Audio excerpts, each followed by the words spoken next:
Hi friends, welcome to our channel. ఈరోజు ఈ వీడియోలో మనం 10th class maths chapter 10 mensuration క్షేత్రమితిలోని కొన్ని ఇంపార్టెంట్ క్వశ్చన్స్ చూద్దాము.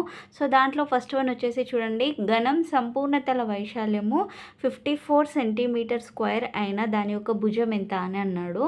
ఓకేనా. సో ఒకసారి చూడండి, ఘనం యొక్క సంపూర్ణతల వైశాల్యం ఇచ్చాడు. అయితే దాని యొక్క భుజం అనేది మనల్ని ఫైండ్ అవుట్ చేయమన్నాడు. సో ఘనంలో వచ్చేసి భుజాలన్నీ కూడా సేమ్ ఉంటాయి, అంతే కదా. సో ఘనం యొక్క సంపూర్ణతల వైశాల్యానికి ఫార్ములా ఏంటి మనకి తెలుసు కదా. ఘనం యొక్క సంపూర్ణతల వైశాల్యానికి ఫార్ములా, ఘనం యొక్క సంపూర్ణతల వైశాల్యము ఈజ్ ఈక్వల్ టు 6a². ఇది ఫార్ములా. ఓకేనా. ఘనం యొక్క సంపూర్ణతల వైశాల్యానికి ఫార్ములా 6a². సో మనకి క్వశ్చన్లో ఇచ్చారు, అంటే ఎంత ఇచ్చారు, 6a² = 54. ఓకేనా. సో మనకి క్యాన్సిల్ అవుతుంది ఇక్కడ, 6 1s 6 9s 54. అంటే a² ఎంత వస్తుంది, 9 వచ్చింది. a = ఎంత, 3. ఓకేనా. సో a వచ్చేసి ఎంత, 3 సెంటీమీటర్స్, అంతే కదా. భుజం కనుక్కోమన్నారు. సో a ఎంత వచ్చింది, 3 సెంటీమీటర్స్. నెక్స్ట్ సెకండ్ వన్ చూడండి, ఒక శంకువు వ్యాసము మరియు ఎత్తు 8 సెంటీమీటర్స్ మరియు 3 సెంటీమీటర్స్ అయినా దాని యొక్క ఏటవాలు ఎత్తు ఎంత అని అన్నారు. ఇక్కడ మనకి శంకువు యొక్క వ్యాసం ఇచ్చారు. వ్యాసం అంటే మనం ఎలా రాస్తాం, d ఎంత ఇచ్చారు, 8 సెంటీమీటర్స్. అలానే ఎత్తు అంటే ఎలా రాస్తాం, h కదా. h ఎంత ఇచ్చారు, 3 సెంటీమీటర్స్. మనం కనుక్కోవాల్సింది ఏంటి, ఏటవాలు ఎత్తు అంటే మనం ఎట్లా డినోట్ చేస్తాం, ఎల్తో కదా. సో ఎల్ వాల్యూ అనేది మనం ఫైండ్ అవుట్ చేయాలి. ఓకేనా. సో ఓకే, ఎలా సాల్వ్ చేస్తాం మరి ఏటవాలు ఎత్తు అనేది. మనము d = 8 సెంటీమీటర్స్ అని ఇచ్చారు కదా. సో d అంటే d 2r అని రాయొచ్చు కదా. ఓకేనా. d 2r అంటే అప్పుడు ఏమవుతుంది, 2r = 8 సెంటీమీటర్స్, అంతే కదా. 2r = 8 centimetres. అప్పుడు r ఎంత వస్తుంది, 4 సెంటీమీటర్స్ వస్తుంది. ఓకే. r 4 centimetres. మనకి ఏటవాల ఎత్తుకి ఫార్ములా తెలుసు. ఏటవాల ఎత్తుకి ఫార్ములా, సో ఏటవాల ఎత్తు అంటే ఏమని చెప్పాను, ఎల్తో రాస్తామని చెప్పాను కదా. సో ఎల్ ఫార్ములా వచ్చేసి ఏంటి, h² + r², అంతే కదా. L formula √h² + r². So h value తెలుసు. h ఎంత ఇచ్చారు క్వశ్చన్లో, 3 ఇచ్చారు.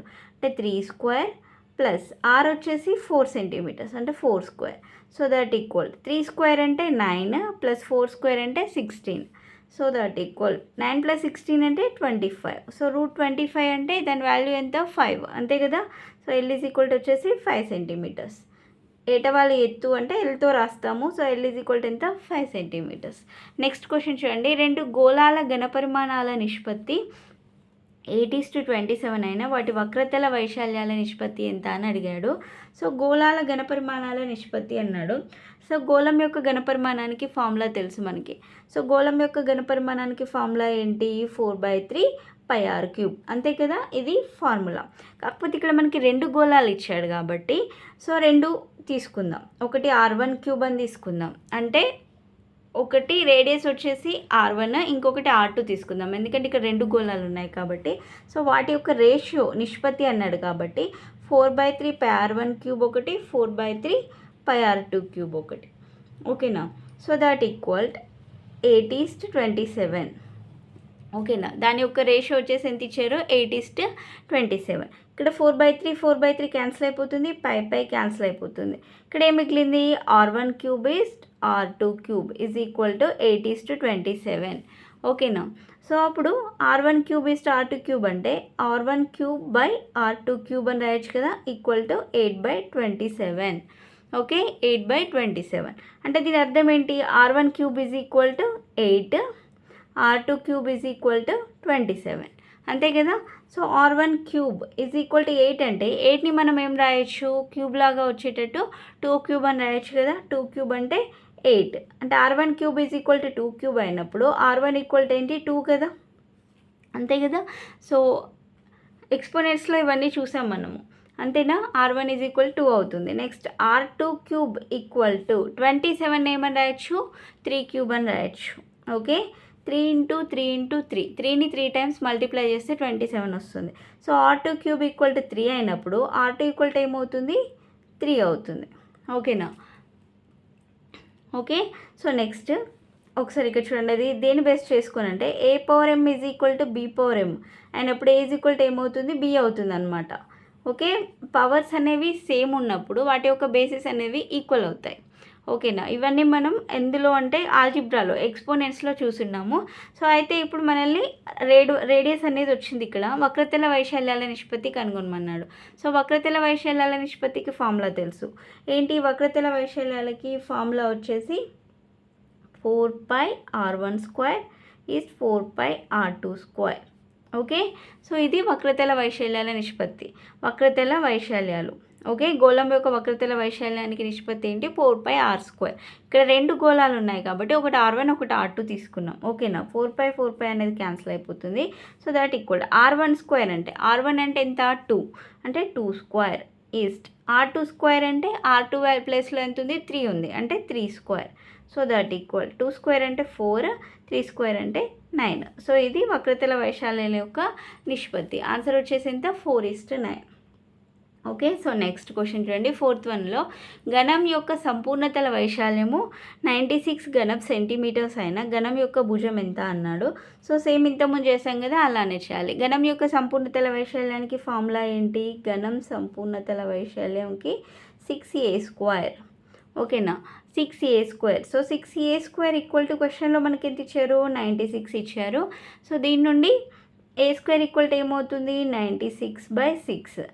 6 1s 6, 6 1s 6 అంటే ఇక్కడ ఎంత ఉంటుంది, 3 ఉంటుంది. 3 6 అంటే 36 అంటే 6 6 36. a² ఈక్వల్ టు ఎంత వచ్చింది, 16. అప్పుడు a ఈజ్ ఈక్వల్ టు ఎంత, 4 సెంటీమీటర్స్. ఓకేనా, భుజం వచ్చేసి ఎంత, 4 సెంటీమీటర్స్.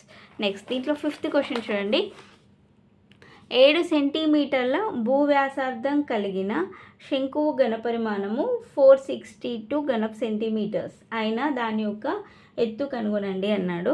సో ఇక్కడ ఒకసారి చూడండి, శంకువు యొక్క ఘనపరిమాణం ఇచ్చాడు. శంకువు యొక్క ఘనపరిమాణం ఎంత ఇచ్చాడు, 462 ఘనపు సెంటీమీటర్స్ అన్నాడు. అలానే దాని యొక్క రేడియస్ కూడా ఇచ్చాడు, వ్యాసార్థం r is equal to 7 centimetres. మనం కనుక్కోవాల్సింది ఏంటి, హైట్ కనుక్కోవాలి, ఎత్తు కనుక్కోవాలి. సో శంకువు ఘనపరిమాణం ఇచ్చారు, ఫస్ట్ అది రాద్దాం. శంకువు ఘనపరిమాణం ఈజ్ ఈక్వల్ టు 462 ఇచ్చారు. మనకి శంకువు ఘనపరిమాణానికి ఫార్ములా తెలుసు. శంకువు ఘనపరిమాణానికి ఫార్ములా ఏంటి, 1/3πr²h. ఓకేనా, శంకువు ఘనపరిమాణానికి formula 1/3πr²h. So that equal 462. Okay, so దీంట్లో ఆర్ వాల్యూ కూడా మనకు తెలుసు. ఆర్ ఈక్వల్ ఎంత ఇచ్చారు, 7 సెంటీమీటర్స్ ఇచ్చాడు. అది ఇక్కడ రాద్దాం. 1/3 ఇంటూ పై వాల్యూ తెలుసు ఎంత, 22/7 రాద్దాం. ఇక్కడ ఆర్ వచ్చేసి 7 కదా. సో r² అంటే 7 × 7 ఇంటూ హైట్ ఈక్వల్ 462. మనకి క్యాన్సిల్ అవుతాయేమో చెక్ చేద్దాము. ఈ 7 క్యాన్సిల్ అయిపోతుంది. సో నెక్స్ట్ ఇక్కడ 11 2s 22, నెక్స్ట్ 11 4s 44 అంటే 2 ఉంటుంది. 2 అంటే 11 2s 22. Okay, 7 1s 7, 7 6 42. So next 2 1s 2 3s 6. So ఏం మిగిలింది ఇక్కడ, h/3 equal to 3. h/3 equal to 3. So that equal h is equal to 3 × 3. ఇది ఇటు వస్తే క్రాస్ మల్టిప్లై కదా. సో 3 × 3 అంటే 9. So 9 centimetres. హైట్ వచ్చేసి ఎంత, 9 సెంటీమీటర్స్. ఓకే, సో హైటే కదా కనుగొనమనింది, that is 9 centimetres. So next question చూడండి, స్తూపాకార పాత్ర ఘనపరిమాణము 448 పై సెంటీమీటర్ క్యూబ్, దాని ఎత్తు 7 సెంటీమీటర్స్ అయినా దాని యొక్క వ్యాసార్థం కనుగొనండి అన్నాడు. సో ఇక్కడ మనకి దాని యొక్క ఘనపరిమాణం ఇచ్చారు, ఎత్తు ఇచ్చారు, వ్యాసార్థం కనుక్కోవచ్చు కదా. సో ఫస్ట్ ఫార్ములా ఏంటి, స్తూపాకార పాత్ర ఘనపరిమాణం అంటే స్తూపం ఘనపరిమాణానికి ఫార్ములా తెలుసు కదా మనకి. స్తూపం ఘనపరిమాణానికి ఫార్ములా ఏంటి, πr²h అంతే కదా. స్తూపం ఘనపరిమాణం formula πr²h. So that equal πr²h equal to క్వశ్చన్లో ఎంత ఇచ్చారు, 448 పై ఇచ్చారు అంతే కదా, అది ఘనపరిమాణం. సో దాంట్లో హెచ్ వాల్యూ తెలుసు మనకి. హెచ్ ఈజ్ ఈక్వల్ టు ఎంత, 7 సెంటీమీటర్స్. మనకు కనుక్కోవాల్సింది రేడియస్, ఆర్ ఈక్వల్ టు కనుక్కోవాలి. ఓకే, సో ఇక్కడ ఏమేమి క్యాన్సిల్ అవుతాయి, పై క్యాన్సిల్ అయిపోతుంది. సో r² ఇంటూ హెచ్ ఇచ్చారు ఎంత, 7 కదా. హెచ్ ఉన్న దగ్గర 7 రాద్దాం, is equal to 448. So r² equal to 448. ఇక్కడ మల్టిప్లై చేస్తుంది, ఇటు వస్తే డివైడ్ అవుతుంది. సో ఇక్కడ చూడండి ఏమైనా క్యాన్సిల్ అవుతాయా, 7 1s 7, 7 6 42. 42 అంటే ఎంత ఉంటుంది? 2 ఉంటుంది. 2 8 అంటే 28. 7 4 28. So that equal 64. R square equal to 64. R equal to తెలుసు కదా మనకి, ఆర్ స్క్వేర్ ఈక్వల్ 64 అంటే ఆర్ ఈజ్ ఈక్వల్ టు ఎంత అవుతుంది? 8 అవుతుంది, అంతే కదా. Okay, so r equal to 8 centimetres. వ్యాసార్థం వచ్చేసి ఎంత? 8 సెంటీమీటర్స్. నెక్స్ట్ క్వశ్చన్ చూడండి. ఒక సమగణం యొక్క సంపూర్ణతల వైశాల్యము 216 సెంటీమీటర్ స్క్వేర్ అయితే దాని ఘనపరిమాణం కనుగొనండి అన్నాడు. సంపూర్ణతల వైశాల్యం ఇచ్చారు, ఘనపరిమాణం కనుగొనండి అన్నాడు. సో ఎలా సాల్వ్ చేయాలి ఒకసారి చూడండి. సమగణం సంపూర్ణతల వైశాల్యానికి ఫార్ములా 6a². ఓకేనా. సో దాని ఈక్వల్ టు క్వశ్చన్లో ఇచ్చారు 216 ఇచ్చారు. ఫస్ట్ భుజం కనుక్కుందాం. భుజము అంటే ఇక్కడ ఏతో రాస్తాం కాబట్టి ఏ కనుక్కొని దాని నుండి ఘనపరిమాణం కనుక్కుందాము. సో అప్పుడు a² ఈక్వల్ టు ఏమవుతుంది? 216/6 వస్తుంది, అంతే కదా. 6 ఇటు వస్తే డివైడ్ అవుతుంది కాబట్టి. సో నెక్స్ట్ ఏమైనా క్యాన్సిల్ అవుతుందో చూద్దాం. 6 1 6, 6 3 18. 18 అంటే ఇక్కడ ఎంత ఉంటుంది? 3 ఉంటుంది. 3 6 అంటే 36, అంటే 6 6 36. a² ఈక్వల్ టు 36 వచ్చింది, అంటే ఏజ్ ఈక్వల్ టు ఎంత? 6. భుజం అనేది 6 వచ్చింది. సో ఘనపరిమాణం కనుక్కోవచ్చు. సో స్తూపం యొక్క ఘనపరిమాణం, ఘనం యొక్క ఘనపరిమాణం, సమగణం ఘనపరిమాణం ఫార్ములా a³. ఓకేనా. భుజము cube, a³ is equal to 6³ 6³ అంటే ఎంత? 6 6 36, 6 216. సేమ్ వచ్చింది మళ్ళీ. ఘనపరిమాణం ఎంత? 216 సెంటీమీటర్ క్యూబ్, అదే కదా కనుగొనమనింది. Okay, so next last question చూడండి. గోళం, స్తూపం, శంకువు ఒకే వ్యాసార్థాన్ని కలిగి ఉంటే వాటి యొక్క ఘనపరిమాణాల నిష్పత్తి ఎంత అన్నాడు. సో ఈ మూడు కూడా ఒకే వ్యాసార్థాన్ని కలిగి ఉన్నాయి అన్నాడు. సో ఈ మూడిటి యొక్క ఘనపరిమాణాల నిష్పత్తి మనం కనుక్కోవాలి. సో ఫస్ట్ గోళం యొక్క ఘనపరిమాణం తెలుసు మనకి. గోళ ఘనపరిమాణానికి ఫార్ములా ఏంటి? 4/3 πr³, రైట్. నెక్స్ట్ స్తూపంది πr²h, శంకు వచ్చేసి 1/3 πr²h. ఓకేనా. సో వీటి యొక్క నిష్పత్తి కనుక్కోవాలి. ఇవన్నీ కూడా ఘనపరిమాణాలకి ఫార్ములా. సో అయితే ఇక్కడ అన్నీ కూడా ఒకే వ్యాసార్థాన్ని కలిగి ఉన్నాయని చెప్పాడు. సో ఇక్కడ ఫస్ట్ మనం క్యాన్సిల్ చేద్దాం. పై అన్నిట్లలో ఉంది కాబట్టి పై అనేది క్యాన్సిల్ చేద్దాము. ఇంకొకటి ఇక్కడ వచ్చేసి హెచ్ వాల్యూ వచ్చేసి మనం ఏం తీసుకోవాలంటే 2r తీసుకోవాలి, అంతే కదా. హెచ్ ఈజ్ ఈక్వల్ టు ఎంత తీసుకుంటాం? 2r తీసుకుంటాం. ఎత్తు కదా, సో ఎత్తు అనేది 2r తీసుకుంటాం అనమాట. సో ఇక్కడ 4/3 r³ r² ఇంటూ హెచ్ అంటే 2r తీసుకోవాలని చెప్పాను కదా. So 2r. Next 1/3 r² into H అంటే 2r. Okay, so next 4/3 into r³ 2 into 2 అంటే r³ అంటే 2r³. 1/3 ఇంటూ 2r³ అంటే 2/3 ఇంటూ r³ వస్తుంది. ఓకేనా. 2/3 ఇంటూ r³. సో అన్నిట్లలో r³ ఉంది కాబట్టి r³ అనేది క్యాన్సిల్ చేద్దాము. సో నెక్స్ట్ ఇక్కడ చూడండి, ఇక్కడ 2 టేబుల్లో 3 న్యూమరేటర్లో ఇక్కడ 4 2 2 ఉన్నాయి. 2 టేబుల్లో క్యాన్సిల్ అయిపోతాయి కదా 3 కూడా.